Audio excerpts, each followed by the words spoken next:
Bonjour à tous, j'espère que vous allez bien. On se retrouve pour le brief du mercredi 26 octobre 2022. Aujourd'hui, on fait un gros point, on fait un point Bitcoin, Ethereum et S&P 500.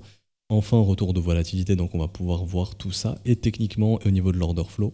Donc c'est parti pour Bitcoin, hein, donc, qui a enfin réussi à reprendre un petit peu de volatilité et à s'extirper du range dans lequel on était bloqué là depuis plusieurs jours ici. Entre en gros 19 600 et on va dire 19 000 avec des petites mèches basse qui permettait de chasser des stops acheteurs. Donc on a réussi à s'extirper de cette zone, donc court terme, tant qu'on reste au-dessus de ça, c'est très bien. Ça veut dire que tous les vendeurs qui sont en short ou tous les mecs qui ont vendu sur le spot sont bloqués ici. Ok, c'est des gens qu'on va forcer à racheter plus haut, et c'est ce qui fait que la demande peut être poussée plus haut tout simplement. Donc ça c'est plutôt une bonne chose. Maintenant le vrai test, ça je peux supprimer, ça aussi. Le vrai test, c'est bien évidemment la sortie du range, ça on en avait parlé, mais c'est la cassure des 20 470, et plus précisément en gros la zone des 20 500 $. On est toujours dans la zone de rechargement, donc les W commencent à se dessiner. Techniquement, Bitcoin est vraiment commence à devenir très sympa. Vous voyez ici, c'est une belle charte qui se met en place. Mais ce qu'il faut bien évidemment, c'est casser les 20 500 et s'installer au-dessus, c'est très important. Ça, bon, ça fait je crois depuis peut-être... on en parle depuis ici, hein, donc du coup ça date de quand? Ça doit dater depuis septembre où on voit ensemble que le vrai test, hein, c'est pour moi en tout cas ici les 20 500, il faut s'installer au-dessus. J'avais déjà mis les deux schémas, ça fait très longtemps ici qu'ils sont inscrits, il faut voir ça en cas de cassure, il faut pas du tout voir ça. Si on casse et qu'on voit ça derrière, ça pue, c'est mauvais. Je vous expliquerai après pourquoi au niveau des datas, au niveau de l'order flow, mais je vous montrerai tout ça. Donc techniquement ça commence vraiment à devenir cool, un Bitcoin qui fait des W dans des W dans des W en zone de rechargement, c'est assez bullish. On a le biais qui est en train de switcher bull également, c'est très bien, c'est une bonne chose. Et du coup, tout simplement, prochain objectif pour ma part, au sein de ce range, il est ici, donc le gros test 20 500, 20 800. En cas de cassure, on peut se donner rendez-vous très rapidement entre du coup 22 500 $ et 23 600 $. La zone de rechargement de short, hein. Donc la prochaine zone qui va intéresser les vendeurs en cas de cassure justement de celle-ci. Ok. Pas grand chose à dire d'autre techniquement, ce qui est méga intéressant c'est surtout au niveau du momentum. Là, on va faire ça sur Bitcoin. Mais c'est le momentum daily qui est magnifique. Des W dans des W, donc ça indique que les acheteurs ont le contrôle parfait du mouvement. La vraie confirmation, encore une fois, hein, je le répète, mais c'est la cassure de ce niveau des 20 500. Et en weekly aussi, ça commence à devenir sympa, où justement les W commencent à se reformer ici. Ça fait longtemps qu'on n'avait pas eu ça. La dernière fois qu'on a eu ça, c'était ici. Et puis on avait eu un petit rebond, mais sans plus. Également, là, on est en train de péter la trendline baissière qui nous bloque depuis pas mal de temps. Donc ce qu'il faudrait derrière, c'est un momentum fort qui se développe et aussi l'acceptation serait très bien. Une acceptation du prix, donc une dynamique haussière qui s'installe. Mais là, en tout cas, ça aussi, c'est très positif. Et pour l'instant, le Bitcoin reprend du momentum, même court terme pour l'instant. C'est plus ou moins intéressant, la charte est intéressante. C'est bien, c'est les acheteurs qui sont en train de gagner pour l'instant. Mais la vraie victoire, ce serait l'installation au-dessus de ces niveaux pour au moins poursuivre dans le haut du range là-bas. À long terme, ce qu'il faudrait voir, bien évidemment, c'est la structure type W weekly qui permettrait de confirmer potentiellement un bottom tant qu'il n'y a pas de réintégration. Faut pas faire comme ici où on réintègre, pas du tout. Faut absolument confirmer ici et breaker, ok, et pas réintégrer. Si on fait ça, on sera dans un rallye type 2019, ok. Et à ce moment-là, je pense pas qu'on fera un nouvel ATH to the moon si on break, bien évidemment. On sera dans un simple rallye. Généralement, les objectifs, c'est soit premier arrêt, soit retracement de moitié, soit 61,8 en tant que retracement. Du coup, soit 37 000, soit 43 000, soit 49 000. Ça, c'est vraiment des gros retracements. Hein. C'est s'il y a des grosses inversions. Mais ce ne serait pas to the moon. On sait que le Bitcoin, généralement, il fait un ATH après son halving. Son halving, il est prévu pour mars 2024. Donc, en gros, ça voudrait dire que le bottom est confirmé ici. Et qu'en gros, voilà, on se mange une transition qui pourrait ressembler à ça. Plus ou moins un truc comme ça. Ça dépend de jusqu'où ira le retracement, etc. On n'aura pas forcément, bien évidemment, cette transition, mais ça pourrait ressembler à ça.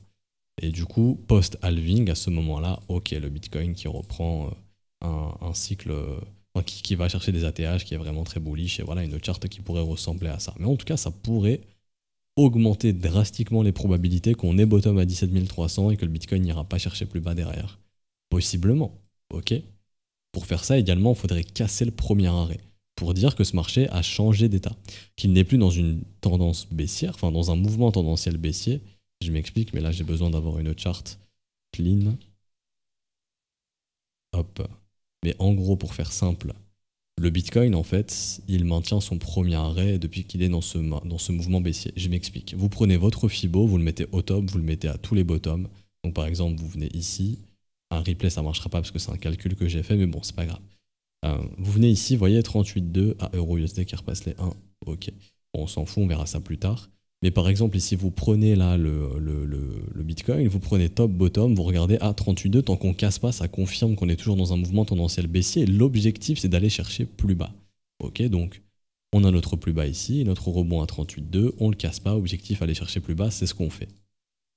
Même exercice, je prends mon FIB, je viens ici, 38,2, ça casse pas, ici on n'arrive pas à le casser, on consolide autour.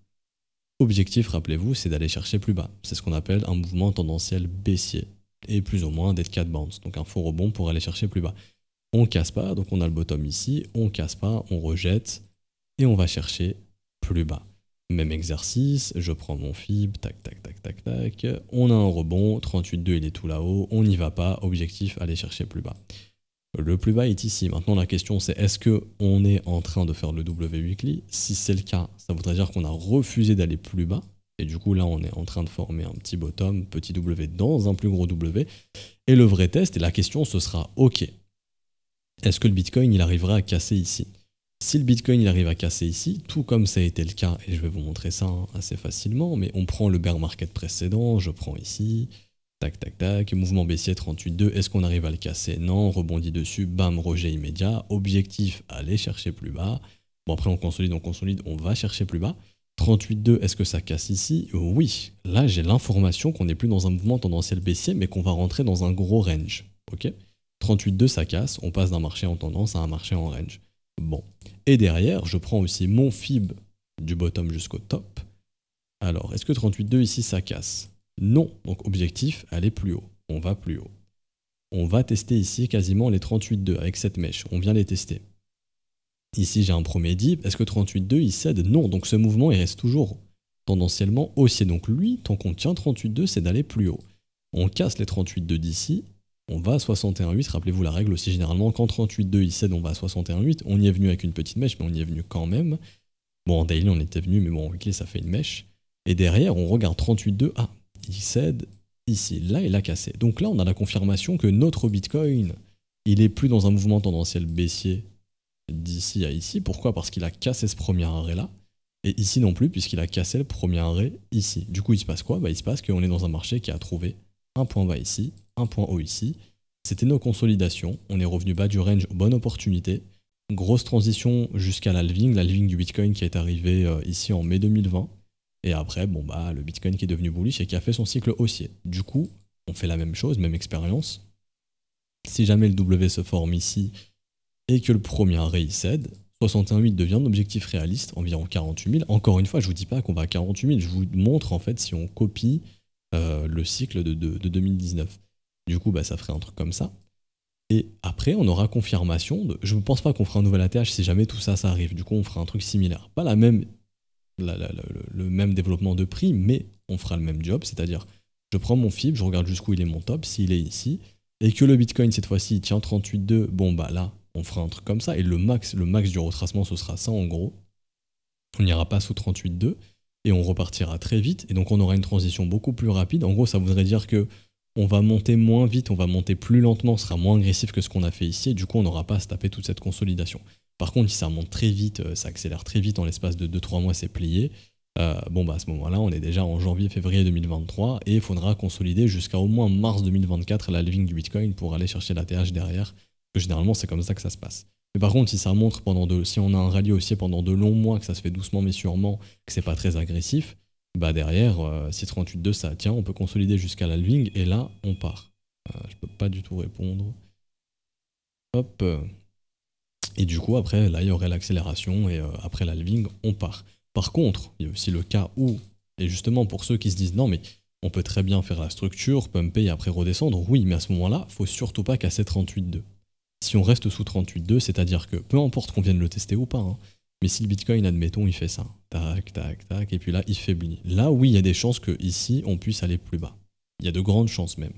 Maintenant, ça peut être maintenu, et si on fait ça, bon, bah, c'est que c'est maintenu et c'est que c'était le bottom. Par contre, si on casse pas 38,2, ah ok, on pourrait aller plus bas et peut-être là former un bottom plus bas Et ceux qui veulent acheter plus bas, vous aurez votre Bitcoin plus bas. Mais en tout cas, déjà, là, il y a un énorme signal. Déjà, si on casse 25, il y a un gros signal un signal très haussier. Hein. Et ça pourrait nous ramener en gros vers 38,2 et le tester. Si on le break, là, vous avez la confirmation que le bottom, il était ici. Et après, ce sera juste un Bitcoin qui consolidera. Il ne sera plus dans un marché baissier, mais il sera juste dans de la consolidation pour se préparer pour un nouvel ATH, pour son halving, qui arrivera, du coup, je vous ai dit, mars 2024. Ok ?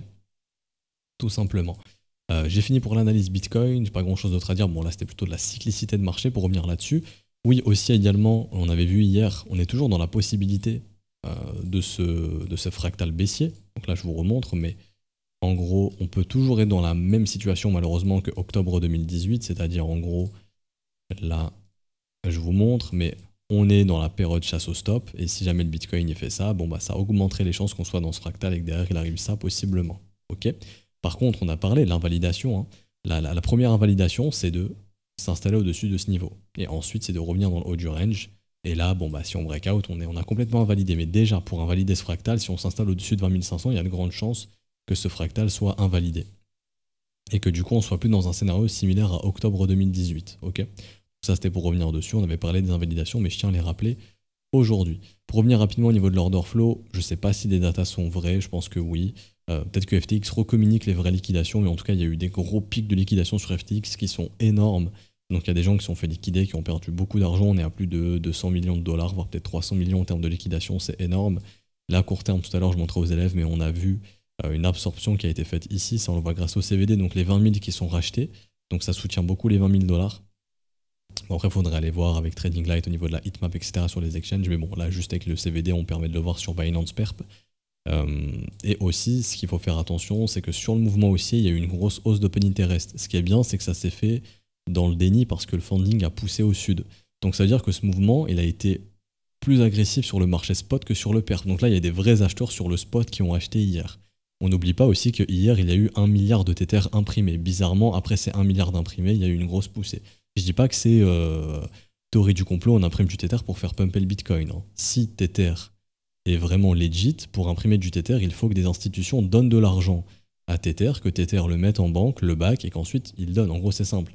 Je donne 1 milliard à Tether, 1 milliard de dollars à Tether, ou 1 milliard d'euros à Tether, Tether me rend ça en USDT, tout simplement. Et après, je peux faire ce que je veux avec mes USDT. Mais ici, ça voudrait dire qu'il y a eu de la demande institutionnelle et qu'ils ont acheté possiblement de la crypto. Et en gros, bah, vu que les fundings ont chuté, on sait que ce mouvement, normalement, a été initié sur le spot. En tout cas, on sait qu'il y a des gros acheteurs spot qui sont rentrés vers ici. Également, ce que je tiens à rajouter, c'est que l'open interest est beaucoup monté. Donc, il y a eu et des ouvertures de long et des ouvertures de short. C'est simple, tant qu'on reste au-dessus de la box jaune, les vendeurs, ils sont bloqués. Et ça peut nous permettre d'aller breaker la résistance. Par contre, si on vient ici, on chasse les stops, on réintègre, on faiblit et derrière, on repasse sous la box jaune, ça peut être un carnage, tout simplement. Ok. Je vous avais expliqué aussi hier, du coup la box, je l'ai changé de couleur avec les élèves, puisque bah, ça a changé. Tant qu'on restait sous cette box violet, il fallait faire attention, il y avait beaucoup d'acheteurs bloqués, et il fallait rester absolument au-dessus de cette box jaune, on y est resté parfaitement. Et du coup, si on repassait la box jaune, bah, on pouvait casser la résistance et aller chercher la prochaine 20 500. Bon bah ici, en fait, c'est ce que permet de savoir l'order flow. J'ai des acheteurs qui sont bloqués ici, j'ai une consolidation, j'ai un open interest qui chute donc, et les acheteurs et les vendeurs ferment leur position, il y a une perte de confiance, ça on l'avait vu aussi. On revient vers la résistance, ça break, qui devient bloqué ici, les vendeurs. Et pareil, quand il y a un mouvement qui monte et qu'il y a un open interest qui monte, ça ne veut pas dire tout le monde est en train de FOMO long, ou tout le monde est en train de FOMO short. Non, il y a des ouvertures de long et de short, mais à l'instant T, qui est bloqué? C'est les vendeurs. Le mec qui a acheté ici, il n'est pas bloqué, il est serein, il est en gain. Par contre, le mec qui a shorté ici, il est bloqué, le mec qui a shorté ici, il est bloqué. Okay, donc on sait que parmi cette grosse hausse d'open interest, il y a beaucoup de short et de long qui se sont exécutés de 15h hier jusqu'à 19h environ. Pour l'instant, c'est les vendeurs qui sont bloqués. Donc tant que le prix tient au-dessus de cette zone, on peut poursuivre sans trop de problèmes. Okay, et du coup, on peut continuer de poursuivre le mouvement. Et maintenant, il faut breaker la résistance. Donc j'ai fini ici pour Bitcoin. Rapidement, on switch sur Ethereum, donc ce sera un brief un peu plus long, mais bon, il y a beaucoup de choses à dire. Hop, ETH-BTC ici, qui est en train de poursuivre. Donc en daily, on avait eu cassure de trendline, structure, donc ETH un peu plus fort que Bitcoin. Il va retourner où? Tout simplement dans son haut de range, donc vers les 0,08 environ. Et le test, il sera là. Si c'est un échec, bon ETH-BTC se fera repousser, donc Ethereum performera moins que Bitcoin. Maintenant, si on a un rallye sur le marché crypto et que Ether il s'affranchit de ça, Ether il performera mieux que Bitcoin. C'est ce qu'il faut se dire, tout simplement. Et du coup, ETHUSD, on en avait parlé aussi, mais très bien. Petite chasse au stop ici qui avait été effectuée, donc les bulls qui se font dégager. Et en plus de ça, W derrière. Et maintenant, cassure. Donc on avait parlé ensemble, s'il y avait cassure, bah, prochain objectif, c'était... mon fil, il était posé comme ça, mais là, je l'ai modifié. C'était en gros, bah, ici, zone de rechargement de short du mouvement précédent, donc entre 1560 et grosso modo 1660. Ok. Et donc, tout simplement, hop, je retire ce fib là. En fait, je prends le mouvement entier précédent pour pas me prendre la tête. Le premier arrêt, il est là. Si ça casse les 1515 environ, prochain objectif pour moi, 1600 $. Et ensuite, zone de rechargement de short du mouvement précédent, donc environ 1850, 1700 $. La vraie confirmation pour retrouver un Ethereum qui aurait posé un bottom, en tout cas pour augmenter les chances d'avoir posé un bottom, ce serait de casser les 2000 $ et de casser les 2400 et de faire ce que je vous ai expliqué en fait. Tout simplement, on casse 38,2, donc on aura la confirmation que on passera dans un gros range et qu'en gros, bah, Ether sera dans quelque chose de similaire, donc ressemblera à ça pour probablement faire de nouveaux ATH après l'halving du Bitcoin, parce que toujours, Ether fait ses ATH aussi après l'halving du Bitcoin. Par exemple, Ether avait commencé à décoller en février-mars 2017, l'halving du Bitcoin, il était fin 2016 de mémoire. Ensuite, on a eu l'halving du Bitcoin en mai 2020, donc c'était ici, puis Ether est parti et a accéléré après, mais il était déjà en transition, il était déjà en train de consolider, de se préparer pour switcher sa tendance. Donc là, bah, on est dans quelque chose d'assez similaire. Maintenant, voilà. Le haut du range, c'est les 2000. Donc en gros, la confirmation haussière d'Ether, c'est une cassure des 2000 $. Celle du Bitcoin, c'est une cassure des 25 000. Là, je vous parle vraiment des confirmations haussières moyen-long terme. Maintenant, court terme, Ether, il a fait la sienne. Il a cassé son range ici vers les 1400 $. Donc en gros, il a déjà confirmé. Là, au Bitcoin, il n'a pas encore confirmé. Et la prochaine étape, c'est de casser le premier arrêt vers les 1500 pour Ethereum. Même au niveau de l'order flow sur Ether, très rapidement. Ici, il y a eu de gros shorts qui sont fait liquider. Il y a une grosse chute d'open interest qui a été faite. Il y a des gros shorts qui se sont fait sauter. Si le prix continue de pousser, ça veut dire que l'objectif, c'était pas juste de sortir ces vendeurs, mais on a bel et bien un rallye haussier qui est mis en place. Par contre, si à partir d'ici, on commence à affaiblir, là, ça devient dangereux. Ça voudrait juste dire qu'on est venu péter ces shorters et que la direction est baissière. Donc, il faudrait vraiment faire attention à ça. Et du coup, pareil, même exercice ici. J'ai une grosse hausse d'open interest qui a eu lieu de là à là. Tant qu'on évolue au-dessus de cette zone, grosso modo, il n'y a pas trop à s'inquiéter.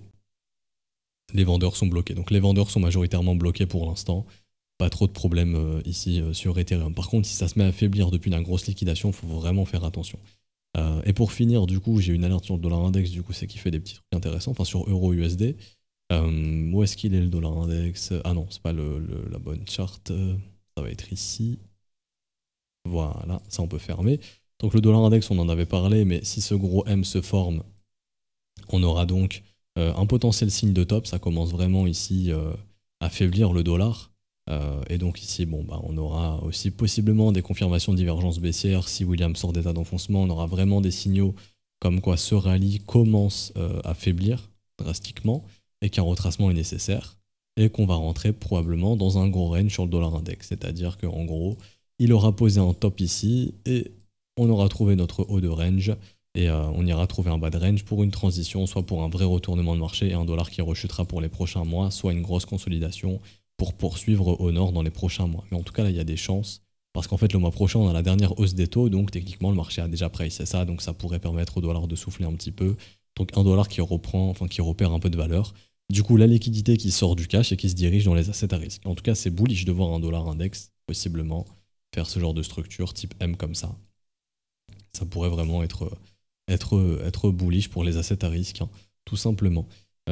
Par contre, ça reste du range, donc si jamais malheureusement le dollar index il maintient son bas de range et qu'il repart comme ça, bon bah là c'est mission annulée sur les assets à risque, hein. Par contre, si on breakout, le dollar chute, donc la liquidité se casse du dollar pour aller probablement dans des indices. Rappelez-vous, l'argent ne disparaît pas. Si demain vous déclenchez un trade, vous perdez 100 €, ces 100 € ne disparaissent pas. Ces 100 € ils vont dans la poche de quelqu'un d'autre ou de plusieurs autres personnes. Donc l'argent il circule tout le temps, il disparaît jamais. Donc c'est ce qui fait que si ça sort du dollar, si la liquidité elle se barre du dollar, elle se barre du cash, ça peut aller dans des bonds, dans du dollar, dans du bitcoin, dans de la crypto-monnaie, dans des indices, dans des actions, dans peu importe. Mais ça va circuler ailleurs. Ça peut aller dans de l'euro, ça peut circuler ailleurs, l'argent ne disparaît jamais. Et du coup ici, le S&P 500, on en avait parlé, mais il fallait absolument breaker la résistance ici. Donc je vous disais hier, ça servait à rien de faire un brief sur le S&P parce que j'attendais de voir si ça break ou pas. Ça break, donc c'est très bien. Donc maintenant, ce qu'il faut faire absolument, c'est tenir cette zone. Tant qu'on tient cette zone, objectif, on se rappelle, hein, zone de rechargement de short entre 4000 points et 4150 points, avec du coup la trendline qu'on pourrait revenir tester. Rappelez-vous ici, on a notre top, on a échoué ici, on a créé une trendline, on a échoué ici. Donc le momentum reste baissier à moyen long terme tant qu'on évolue sous la trendline. Donc si on a un énième échec ici, bon bah ça serait la reprise d'un mouvement baissier et on irait retester ces creux très probablement. Par contre, si ça break et qu'on s'installe de l'autre côté, il y a des chances qu'on ait trouvé notre bottom ici sur le S&P à 3500 points et qui se redirige vers une tentative d'aller péter ses ATH tout simplement. Voilà, je pense qu'on a fini ici pour aujourd'hui, j'espère que ça vous aura plu. Si c'est le cas, n'hésitez pas à laisser un petit pouce bleu, vous abonner si ce n'est pas déjà fait, à nous rejoindre sur Discord, je vous mets le lien en description en commentaire, c'est totalement gratuit, vous avez des ressources gratuites et vous pouvez échanger avec la communauté. N'hésitez pas aussi à rejoindre la newsletter, je vous tourne la vidéo cette semaine normalement, donc vous l'aurez du coup fin octobre, début novembre la vidéo. Et elle sera disponible pour ceux qui ne sont pas inscrits du coup, je pense 2 semaines après la publication, donc ce sera mi-novembre pour ceux qui ne sont pas inscrits, c'est gratuit pour s'inscrire, hein. Le lien il est juste en description, c'est newsletter le trône, vous mettez votre mail, vous êtes inscrit et dès que la vidéo est prête, vous la recevez dans votre mail, c'est totalement gratuit. Également, si vous souhaitez rejoindre l'école et la communauté et apprendre et à vous former, si vous souhaitez vous former, vous pouvez nous rejoindre via les modalités crypto à ce stade du mois, donc c'est tout ce qui est paiement BNB, Ethereum, USDT, USDC, BUSD, vous avez également les réseaux utilisés, les adresses en fonction des réseaux, donc par exemple, si vous voulez faire un transfert d'USDT via le réseau Tron TRC20, l'adresse c'est celle-ci. Si vous voulez passer via le réseau ERC20 ou par la Binance Smart Chain, donc le réseau BEP20 ou BSC1, c'est cette adresse qu'il faut utiliser. Une fois que le transfert est fait, vous avez juste envoyé le TXID, il se génère tout seul, donc vous l'envoyez à un des profs ou tous les profs, on est connecté en haut à droite. Une fois qu'on voit ça, on vous valide votre rôle élève et vous avez accès au contenu directement et accès à l'école. Du coup, on se retrouve donc probablement, je pense, demain, parce que là, on est reparti dans de la volatilité, donc il y aura pas mal de choses à dire. S'il y a une dégradation au niveau du mouvement, je vous en parlerai. Si ça s'améliore, je vous en parlerai également, on verra tout ça ensemble. Bonne journée à tous, à demain matin, enfin à demain du coup. Ciao, ciao.